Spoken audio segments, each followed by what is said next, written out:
football is a competitive sport. So, like, I like to compete at a high level. And when I compete, I don't really do too much talking until somebody say something to me. And then maybe I want to, okay, I threw a touchdown, now what y'all talking about? Like, and then I guess not everybody take that the right way. And I think that's all it was. They probably looked at me as just a quarterback. I wasn't that type of person, but I'm from Tampa. We all playing, we all competing at a high level. But like when disrespect come in, it's like, all right, this ain't football no more. What is going on, my YT gang? Y'all already know what it is. This is your boy Rio, and if you are new, then welcome to the channel. Now today we finna take it on down to the A, my good old hometown, my stomping grounds, because my boy Michael Penix is trying to let it be known that he is not going to back down for absolutely nobody. And I love it, dog. In which he got into a little scuffle with a Tennessee Titan player in their joint practice. And we finna talk all about that, man. But before we get into this video, make sure you guys like and subscribe to the channel. We trying to get to 3.1K. So if y'all can help me out with that, I would gladly appreciate it. And make sure y'all get down in the comments below and let me know how y'all feeling about this whole situation. Now, look, like I said, they got into a scuffle. It started on Tuesday, okay? From what I heard, the Atlanta Falcons were just out there doing the Tennessee Titans all types of dirty, all right? From the offense to the defense. Man, my boy Drake London, it was nothing that they could do with him. When it come to Michael Penix, they said he was lighting it up out there. It was nothing the defense could do to stop him. And then when it comes to the defense, man, they were saying the Atlanta Falcons defense was just shutting the Titans down. Ward couldn't do nothing with it, in which it led to some trash talk. All right, that's just what I heard. All right, I don't know for sure, but from the looks of what happened, I believe it. Okay, but at the end of the day, they left the trash talk on the field. They came back out on Wednesday and they got a little bit more physical, starting at the beginning of the practice. It started with the D lines and the O lines. I guess somebody got pancaked the wrong type of way, or maybe the right way. And I think somebody started talking a little trash. I think somebody started talking about somebody's mama out there, and we all know how it gets down when somebody started talking about somebody's mama. That's a sensitive topic, okay? Because I already know how I'm going to start acting if somebody started talking about my mama, all right? And I'm pretty sure you guys going to do the same thing. But it didn't end there, man. It went over there to the wide reads and the DBs, in which it was a good competition over there. My boy Drake London, you know, they couldn't do nothing with him. They couldn't do nothing with him at all. And the videos that I saw, he was dominating. And then you seen my boy AJ Terrell. He was over there having a very good competition with my boy Calvin Ridley, who is a former wide receiver for the Atlanta Falcons. You look at it, they was going tit for tat, a little back and forth. You see one play, Terrell deflected the ball. He couldn't catch the ball. And then you see another play where my boy Calvin Ridley put on a nice little move and got the catch. So I think everything was friendly. But it started to get a little chippy over there as well. All right. And then it came to my boy Michael Penix. Now, Michael Penix, you know, he's one of those cool, calm, collective type of guys. All right. But once somebody started talking trash to him, I think he got into that mode like, okay, y'all want to talk crazy. I already gave it to y'all yesterday, but I guess I'm going to have to go ahead and do it to y'all again today. In which they went out there and started having a little, I don't know if it was 7-on-7 or 11-on-11, but yeah, my boy Michael Penix, if you look at this video that I'm showing you guys, this is a deep ball throw that my boy made right before the scuffle, in which my boy Ray McLeod got right behind the defender. And at that point, if a receiver get behind the defender like that, it's over with. It's over with. It don't matter what if you don't go out there and try to get that PI, my guy, it's over with. If you ain't pulling that jersey or tripping the receiver, man, you might as well chalk it up as an L. Point blank, period. And then when you got a quarterback like my boy Michael Penix, in which I will say I do like this about Michael Penix, he is not afraid to let that thing fly. And when he got an arm like that and he got the accuracy behind it, I love it.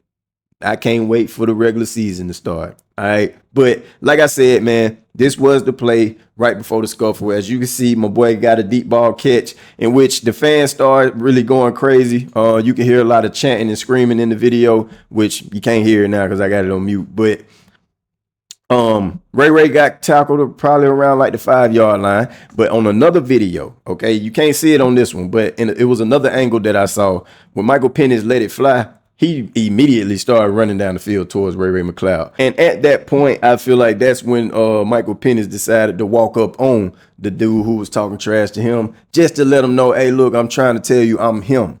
And ain't no telling what else he said to him, but clearly it was enough for him to want to grab my boy Michael Penix. In which they started to do a little scrabble out there. They started squabbling out there. You know what I'm saying? In which somebody said that Michael Penix got slammed. I don't know how true that is. And then, you know, when it comes to being slammed, there's a whole lot of ways of being slammed. I don't think he was body slammed to the point to where Buddy picked him up and like literally slammed him. I think it was one of them situations where they was grabbing each other and tussling, and then he probably just fell on top of Michael Penix. But at the end of the day, it was what it was. Now, there are two different types of ways that I feel about this whole situation. All right. When it comes to the first one, I do like to see the fight in my dog. I do like to see that Michael Penix is not afraid and he is not going to back down to nobody. Okay. Another thing I like is that the team actually came around him and got involved. You know what I'm saying? In which that shows the brotherhood, man. It shows the chemistry that they really have with each other and how much they willing to fight for each other to the end, bro. But at the same time, I will say that Michael Penix, you got to be more careful. Okay. You are the franchise quarterback. Okay. You can't go out there and do those type of things, man, because if Buddy would have slammed you on your arm the right way, or if you would have threw a punch and broke your hand, bro, it's over with. It's over with.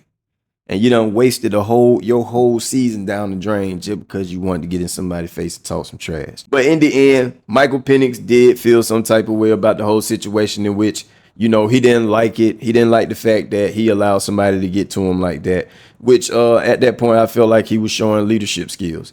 Let's take a look at it. Competitive, threw a deep pass. They had a lot of words throughout practice, so I gave my words and just went a little bit too far. I don't know. I was somebody else. I don't really remember. So I saw Ray had scored. I'm looking at him in the end zone. Then yeah. After that, you kind of knew you had hit the pass and yeah. So like I said, I threw a deep ball.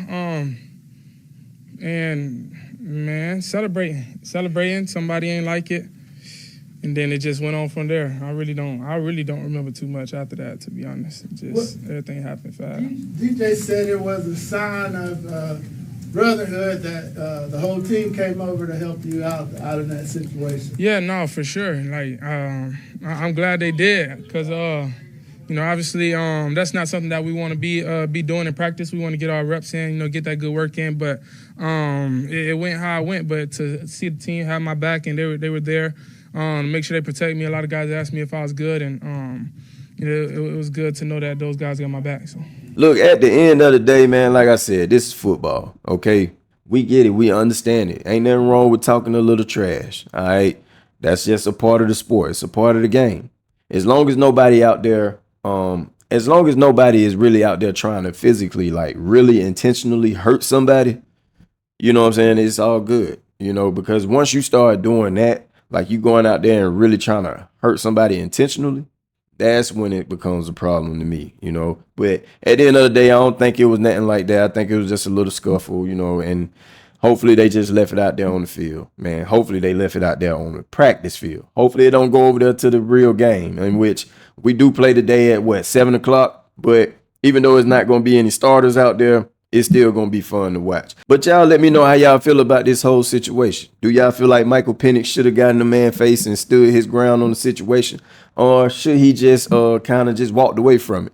Y'all get down in the comments below. Let me know how y'all feel about this whole situation. I got to get up out of here. Rise up. I love you guys. I'm going to get at y'all on the next one. Yeti.